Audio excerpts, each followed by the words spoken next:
Olá! Nesse vídeo, o segundo da série que trata de neoplasias lipogênicas malignas, nós vamos abordar o liposarcoma desdiferenciado e suas numerosas variantes e o liposarcoma pleomórfico. O liposarcoma desdiferenciado, em geral, surge na forma de alto grau logo na primeira ocorrência, mas pode evoluir para alto grau a partir de recorrências de liposarcoma bem diferenciados anteriores. Por isso, não é de estranhar que tenham a mesma distribuição de idade e a mesma distribuição topográfica dos liposarcomas bem diferenciados, ou seja, tem predileção para retroperitônio e localização profunda. Essa entidade tem inúmeras variantes, com diversas apresentações morfológicas que requerem amplo diagnóstico diferencial, como nós vamos ver logo adiante, incluindo variantes usual, de baixo grau, de alto grau, inflamatória, com estruturas meningoteliais símiles e com vários componentes metaplásicos heterólogos.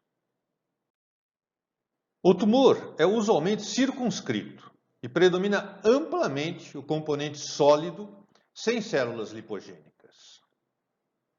Nas poucas áreas onde existem adipocitos, que podem ser até ausentes, as atipias são sutis. No entanto, no componente não lipogênico, as atipias são geralmente bem visíveis, às vezes até mesmo pleomórficas, com algumas mitoses.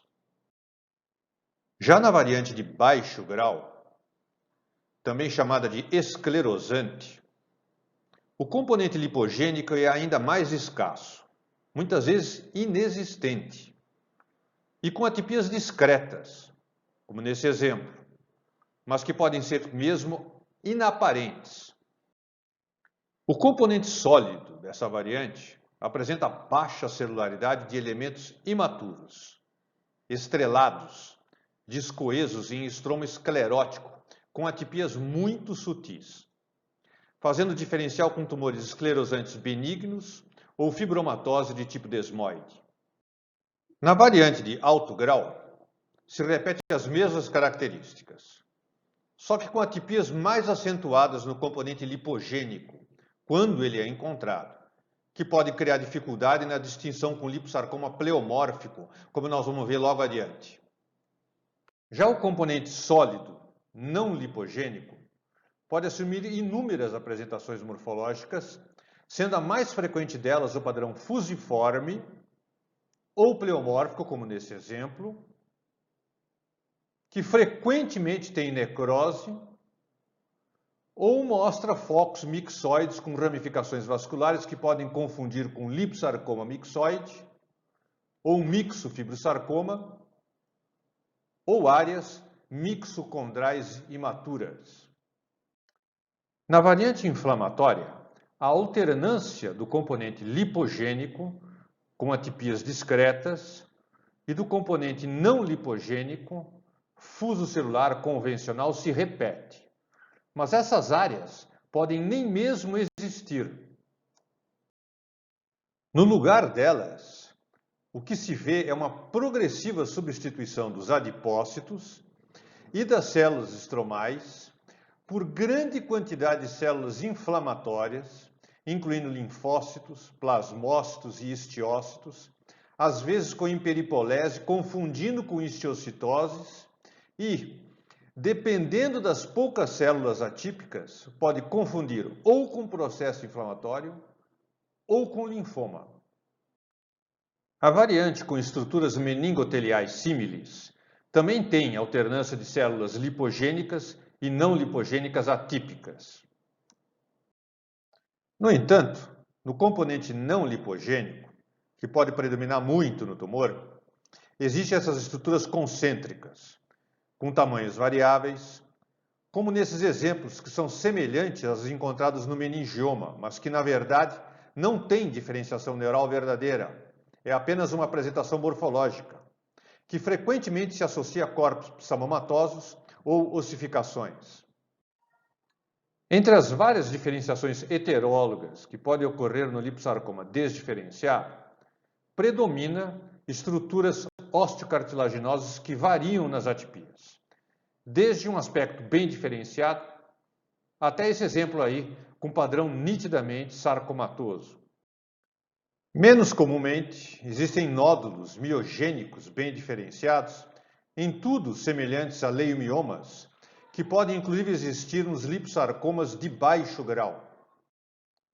Nesse outro exemplo, ainda mais raro, existe alternância de componente lipogênico de baixo grau, com atipias leves, e de componente de alto grau, exibindo diferenciação angiosarcomatosa, com aspectos clássicos de canais vasculares interconectantes. Nesse último exemplo, o tumor apresenta os mesmos dois componentes lipogênicos e não lipogênicos, com atipias leves em adipocitos. No componente não lipogênico, existe uma hipercelularidade fusiforme compacta e de células arredondadas imaturas, com poucas multinucleações que, no exame imunistoquímico, desmina em relação à AML e a miogenina demonstra diferenciação heteróloga rabdomioblástica, além das expressões clássicas de MDM2 e CDK4 encontradas no liposarcoma desdiferenciado. Partindo agora para o liposarcoma pleomórfico, a gente vê que essa entidade tem muitas coisas em comum com o liposarcoma desdiferenciado. A distribuição de faixa etária é idêntica. No entanto, a distribuição topográfica é bem diferente. O liposarcoma desdiferenciado, em azul, predomina no retroperitônio, enquanto que o liposarcoma pleomórfico, em vermelho, predomina nos membros, sobretudo inferiores. Além disso, o liposarcoma pleomórfico apresenta desorganização genética grande e inespecífica, sem a clássica amplificação de MDM2 e CDK4 encontrada no liposarcoma desdiferenciado. As curvas gerais de sobrevida, considerando casuísticas grandes, não apresentam diferenças importantes entre uma entidade e outra, ainda que alguns subgrupos de liposarcoma desdiferenciado possam apresentar melhor prognóstico. O liposarcoma pleomórfico apresenta sempre arranjo sólido, hipercelular e não tem componente bem diferenciado. Observando essa celularidade com mais detalhe, existem células com acentuado pleomorfismo e multinucleações exuberantes, e a diferenciação lipogênica pode ser bem focal, apenas em uns poucos lugares. E sempre são bastante atípicas, presentes em lipoblastos, sem componentes bem diferenciados, ao contrário do liposarcoma desdiferenciado. Em alguns casos, há positividade de proteína S100 nesses elementos lipogênicos.